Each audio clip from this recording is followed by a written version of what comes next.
प्रिय मित्रों, आज मैं अपना चैनल JMS स्टडी के माध्यम से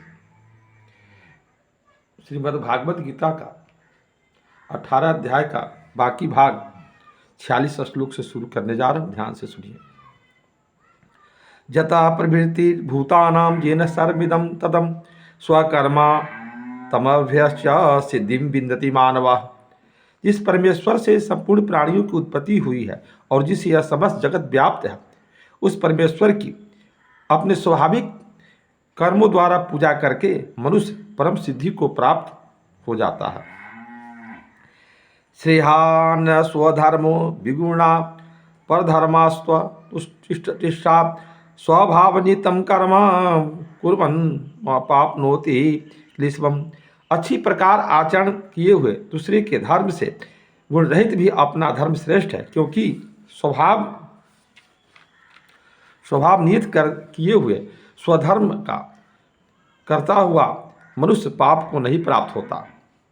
सहजम कर्म कौन्तेय सह दोषम अपि न त्यजेत सर्वारंभा ही दोषेण धूमेनाग्नि वावृता। अतएव हे कुंती पुत्र, दोषयुक्त होने पर भी सहज कर्म को नहीं त्यागना चाहिए, क्योंकि धुएं से अग्नि की भांति सभी कर्म किसी न किसी दोष से युक्त है। असक्त बुद्धि सर्वत्र जितात्मा विगता स्पृहा नैकम सिद्धिं परमा सिद्ध्याधिगच्छति। सर्वत्र आसक्ति रहित बुद्धि वाला, अस्पृहा रहित और जीते हुए अंतःकरण वाला पुरुष संख्य योग्य के द्वारा उस परम नैष्कर्म्य सिद्धि को प्राप्त होता है। सिद्धिं प्राप्त यथा ब्रह्म तथाप्नोति निबोध में समासे नैव कौन्तेय निष्ठा ज्ञान से या परा। जो कि ज्ञान जो कि परानिष्ठा है, उस निष्कर्म सिद्धि को जिस प्रकार से प्राप्त होकर मनुष्य ब्रह्म को प्राप्त होता है, उस प्रकार से हे कुंती पुत्र, तुम्हें संक्षेप में समझा रहा हूँ। बुद्धिया विशुद्धिया युक्तो धृत्यात्मनं नियम च शब्दादि विषय त्यक्त्वा राग दोषो बुधस्य च विविक्ता सेवी अथवा वासी यथकाम्यान् मानसः ध्यानायोगपरो नित्यं वैराग्यं समुपाश्रितः। अहंकारं बलं दर्पं काम क्रोधं परिग्रह विमुच्य निर्मम शांतो ब्रह्म भूयाय कल्पते।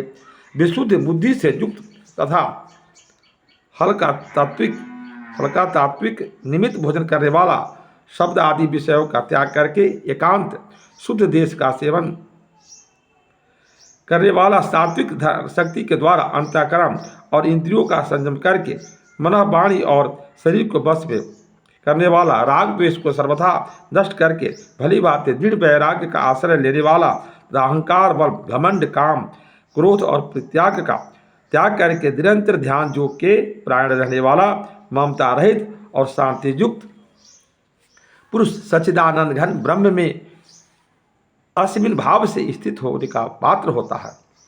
ब्रह्मभूता प्रसन्नात्मा न सोचति न कांक्षति समा सर्वेषु भूतेषु मद भक्तिम लभते पराम।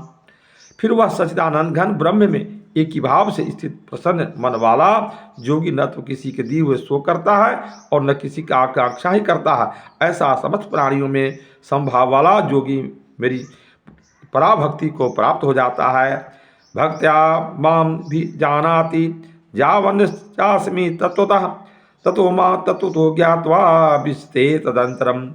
उस पराभक्ति के द्वारा वह मुझे परमात्मा को मैं जो हूँ और जितना हूँ ठीक वैसा तत्व से जान लेना चाहिए, तथा उस भक्ति से मुझको तत्व से जानकर तत्काल ही मुझ में प्रविष्ट हो जाता है।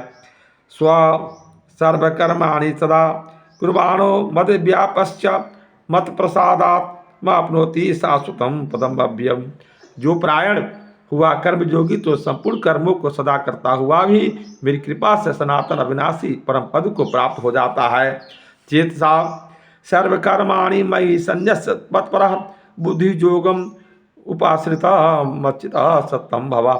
सब कर्मों को मन से मुझ में अर्पण करके तथा संबुद्धि रूप योग को अवलंबन करके मेरे प्राण और निरंतर मुझ में चित्त वाला हो। मच्चिता सर्व दुर्गाणी मत प्रसादात इष्यति अथ चेतमहंकारं श्रुष्यति विनक्षसी। उपयुक्त प्रकार से मुझ में चित वाला होकर तू मेरी कृपा से समस्त संकटों को अनायास ही पार कर जाएगा, और यदि अहंकार के कारण मेरे वचनों को न सुनेगा तो नष्ट हो जाएगा, अर्थात परमार्थ से भ्रष्ट हो जाएगा। जदहंकारमाश्रित नो जो तस्य इति मन्यसे मिथ्ये च व्यवास्यते प्रकृतिस्त्वा नियुक्षति। जो तुम अहंकार का आश्रय लेकर यह मान रहा है कि मैं युद्ध नहीं करूंगा, तेरा यह निश्चय मिथ्या है, क्योंकि तेरा स्वभाव तुझे जबरदस्ती युद्ध में लगा देगा।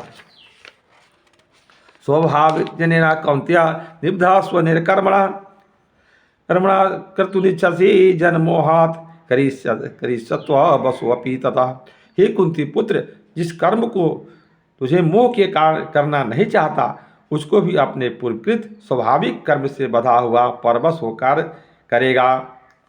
आज इतना ही करके विश्राम कर रहा हूँ।